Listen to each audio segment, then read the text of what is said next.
the regular program before the closing round. Here's Eduardo to talk about why we should stop smashing our keyboards. Give it up for Eduardo. Hi everyone. Last talk of the day. I hope you still can follow me, and especially after this previous presentation. This will be slightly different, more on our line of work.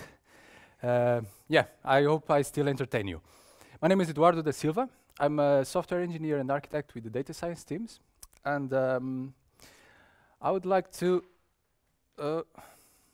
ask you something very simple. How do you think normal people, muggles, see us on our what do we do on a daily life? And don't answer. I will use some reference material to answer that. Sound, please. Oh shit. No way. I'm getting hacked. So we are definitely people that can type very quickly on keyboards, see a lot of windows at the same time. I'm trying. It's moving too fast. Pair programming. Anyone? I still cannot do this with my colleagues, but It's a point attack. He or she is only going after my machine. It's not possible. This is DoD level 9 encryption. It would take months to get built. What is that, video game? No, totally. managers coming in. Oh, are you playing video games on IntelliJ? I can't stop him. Do something, McGee. I've never seen code like this. Never seen code like this? Anyone? Huh? Where'd it go, Abby? I didn't do anything. I thought you did. How this thing worked, right? Anyone? We experience this a lot of times, right? Things are working and no one has an idea of how do we get there. So it seems like the popular myth is that we spend our time smashing keyboards really, really fast and making magic happen, right? Kind of, right? Let me stay here. This thing is not. Even though the reality is not like that, at least in my daily life, we are still expected to go very fast. Go fast, I already heard this today on multiple presentations. It's something we hear very often. Go fast, go fast. And why do we hear that? We hear that because we are fortunate to be on a position to help businesses on delivering features, products, bring things to market. And if we go fast, we help them to stay ahead of competition, to be profitable, to deliver more things. But this leads into a sense of urgency. We are always behind the schedule, right? So we always need to deliver things and go fast. And I don't think that's bad. I actually like it quite a lot to work on a fast-paced environment myself. And I think a lot of us do actually like that. However, where I think things go wrong is how we are tackling this need for speed. Because most of the times what we do is we get our heads down and we just do it. We go in a kind of a trial and error, go against the wall, see if we can get through. We adopt all the modern methodologies. We are agile, we are lean, all on the naming of delivering things fast. But are we really doing this thing? So what's the outcome? What's the outcome of being all these things and going very fast? What I think is that this blind, agile and go fast, where we focus too much on speed, rate of motion, for actually bringing back the physics from a previous presentation. Speed is the rate of motion, so it's how fast we are going. And this is how normally this is what many companies' teams focus on. It's just go fast. However, we don't think too much about the direction, about where are we going this fast. We go on a flow, we go with the flow, we go a bit on our instincts, and we end up with things like this. So we have a starting point. There is something wrong here. Can you hear me? So what we end up doing by focusing on speed is that we, from our start to the end of our project, we just are trying things around. And eventually we arrive into our destination. But this was not the original idea of delivering things fast, right? What I want to focus your attention today is actually into bringing another dimension into this picture, which is direction. And again, going back to physics, if you add direction to your speed, you get velocity. And this is, if you remember physics from high school, that's what we were taught about, right? So if you have speed and you find what's the best direction to apply my speed, you can actually think about what's the best way for me to go from my starting point, check what is the most interesting direction for me to apply my speed, and then you just start moving forward towards your end goal. So you are moving with probably the same speed as the previous slide, but you have now a clear direction where you apply your speed. And this is basically the idea that I'm trying to bring up today. And I call it stop smashing your keyboard, zoom out and think. And the idea is that don't immediately go to your keyboard to try to implement your new idea. Just think about your project, right? So think where you are and where you want to go. What are the things that you need to do to address that? And as engineer, architect, I like to think in systematic ways to address this, and I think we can do this pretty easy.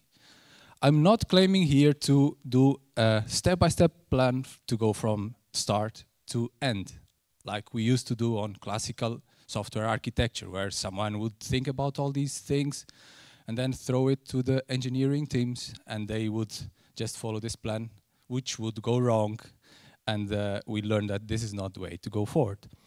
However, as engineers, we can still think about architecture, and we can think about this incrementally.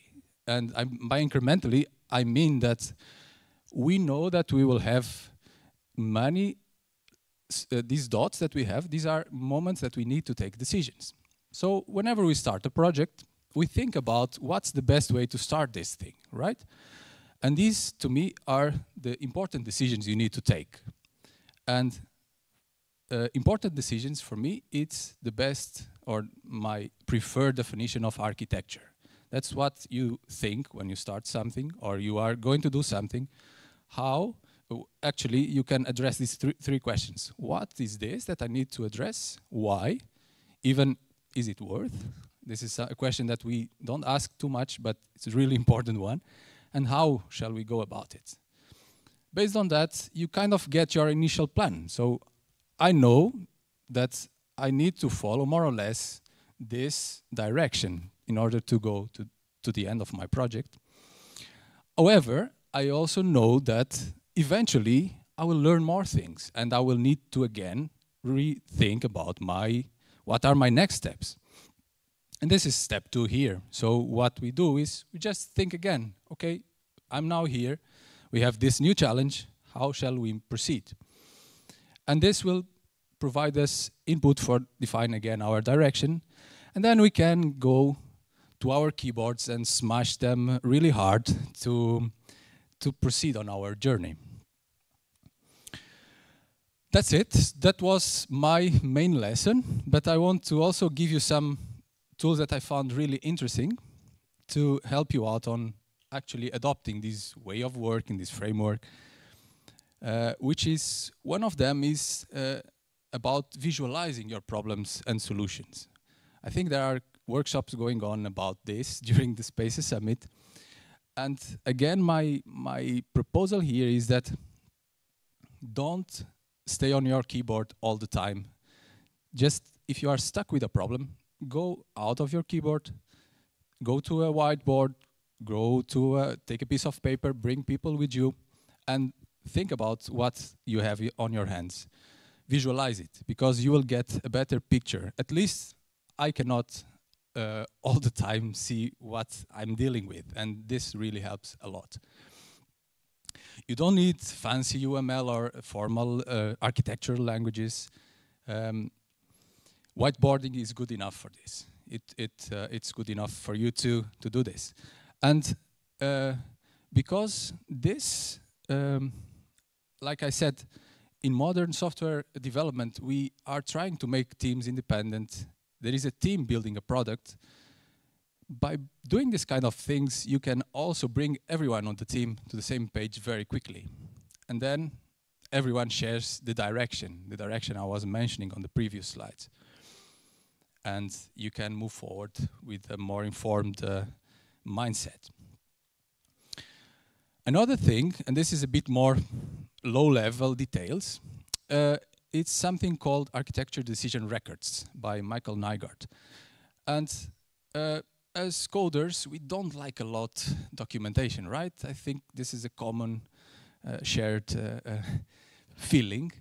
And this is something that is very lightweight, and you can use to actually document these points that I had on my diagrams.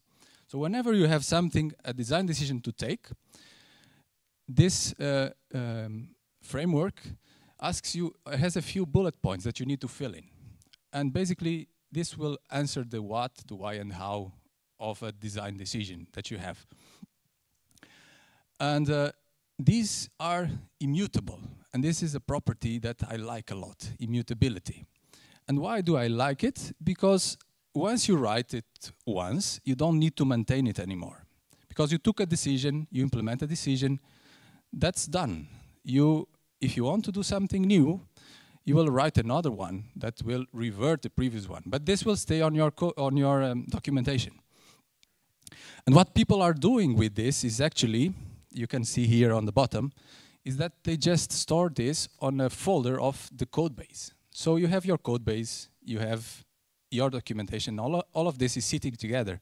So no more surprises for the new people joining the team to find out what have we done, where is the documentation. This is a nice way for you to keep up with your documentation. Yeah, and that was it from my side. I'm actually trying to put together a kind of a series of articles on these ideas and reference material. And I'm calling it Everyone Architects. And why am I doing that? Because of the definition I have for architecture, which is about important decisions. And in my view, in modern software development, the important decisions need to be taken by everyone that is building the product. Otherwise, we cannot anymore have just an architect thinking about everything and then throwing this to the team. Everyone needs to be involved on these decisions. That was it from my side. I think I still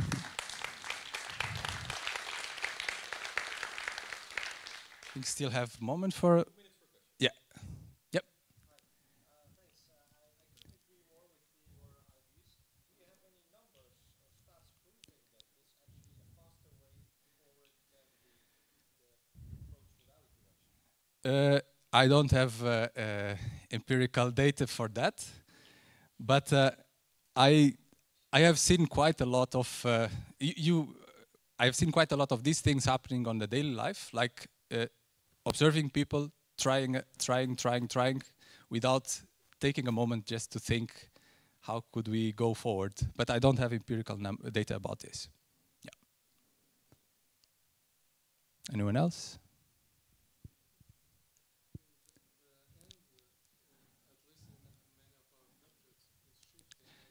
Yes. Yep.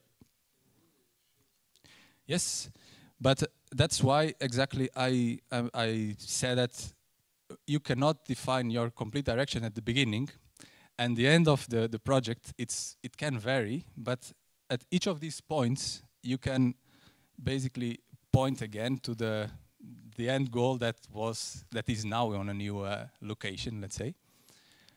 Because on the other situation, well, you are just going around and trying things a bit randomly, right?